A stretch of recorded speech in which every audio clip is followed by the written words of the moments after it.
AP ఆర్థిక మంత్రి పయ్యావుల కేశవ్ ఇవాళ తిరుమల శ్రీవారిని దర్శించుకున్నారు. ఉదయం కుటుంబ సభ్యులతో కలిసి వీఐపీ బ్రేక్ దర్శనంలో మొక్కులు చెల్లించుకున్నారు. రంగనాయకుల మండపంలో పండితులు వేదాశీర్వచనంతో పాటు తీర్థ ప్రసాదాలు అందించారు. అనంతరం బయటకు వచ్చి మీడియాతో మాట్లాడిన పయ్యావుల తిరుమల కంపార్ట్మెంట్లోని క్యూలైన్లలో చంటి పిల్లలకు పాలు, అల్పాహారం అందిస్తున్నట్లు తెలిపారు. చాలా కాలం తర్వాత భక్తులకు మెరుగైన సౌకర్యాలు పునరుద్ధరించడం సంతోషంగా ఉందన్నారు. గత 5 ఏళ్లలో ఆందోళన, భయం నీడల్లో ప్రజలు నలిగిపోయారన్నారు. ప్రజాభిష్టానికి అనుగుణంగా నడిచే పాలన చంద్రబాబుకే సాధ్యమన్నారు. టీటీడీ పరిపాలన భవనంలో ఫైల్స్ దగ్ధంపై విచారణ జరుగుతుందని వెల్లడించారు. టీటీడీలో ప్రక్షాళనతో పాటు మార్పు స్పష్టంగా తెలుస్తుందన్నారు.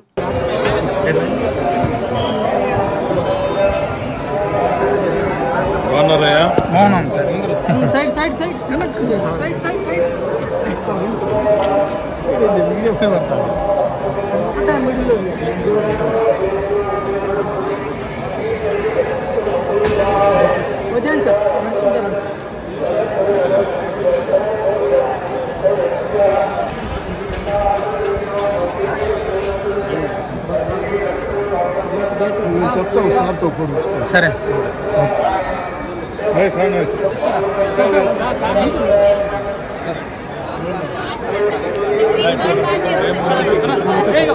వస్తున్నా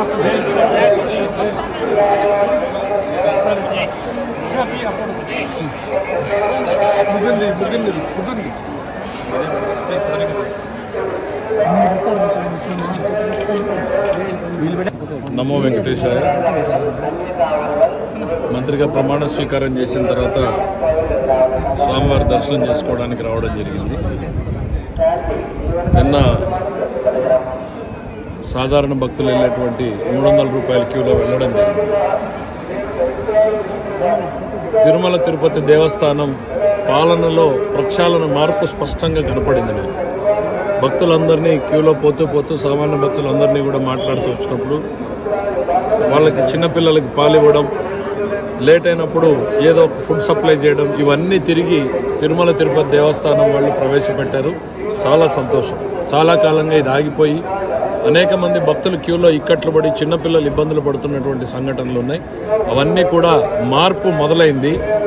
ఇది ధర్మ పరిరక్షణలో చంద్రబాబు నాయుడు గారి ప్రభుత్వం తిరుమల తిరుపతి దేవస్థానానికి అత్యంత ప్రాధాన్యతనిస్తుంది. ఈ క్షేత్రంలో ఉన్నటువంటి ఆగమ శాస్త్రాల ఆదేశాల మేరకు ఇక్కడ నడపబడుతుంది అనేటువంటిది నమ్మకం ఇవాళ మా అందరికీ ప్రత్యక్షంగా కళ్ళ ముందు కనపడతా ఉంది. మేము జరుగుతున్నటువంటి కార్యక్రమాలన్నీ కూడా చూస్తాం. అట్లనే రాష్ట్రంలో కూడా మార్పు స్పష్టంగా కనపడుతోంది. ప్రజలు మొట్టమొదటిసారి ఒక స్వేచ్ఛా వాతావరణాన్ని అనుభవిస్తున్నారు. 5 ఏళ్ల పాలనలో ఏదో తెలియని ఆవేదన, తెలియని భయం నీడన గడుపుతున్నటువంటి బతుకులు ఇవాళ స్వేచ్ఛగా తమ భావ వ్యక్తీకరణ చేసేటువంటి అవకాశం వచ్చింది.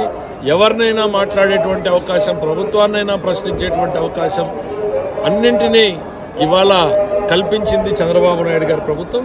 ఇది ప్రజాస్వామ్యం అంటే.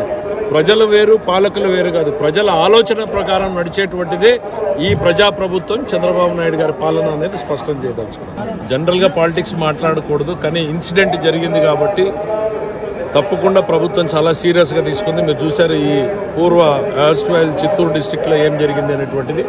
రాష్ట్ర వ్యాప్తంగా కూడా దీన్ని ఏ రకంగా కట్టడి చేయాలి అనేటువంటి ప్రణాళిక ప్రభుత్వం ఇప్పుడే ఆలోచన మొదలుపెట్టింది.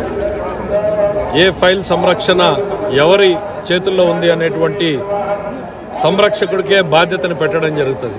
ఏ ఫైల్స్ ఎవరితో ఉన్నాయనేటువంటిది లిస్ట్ వేసుకుని ఆ ఫైల్ సంరక్షణ బాధ్యత ఆ సంబంధిత అధికారులదే అవుతుంది. ప్లస్ ఈ సంఘటనల పట్ల కూడా ప్రభుత్వం చాలా సీరియస్గా ముందుకెళ్తుంది. Thank you.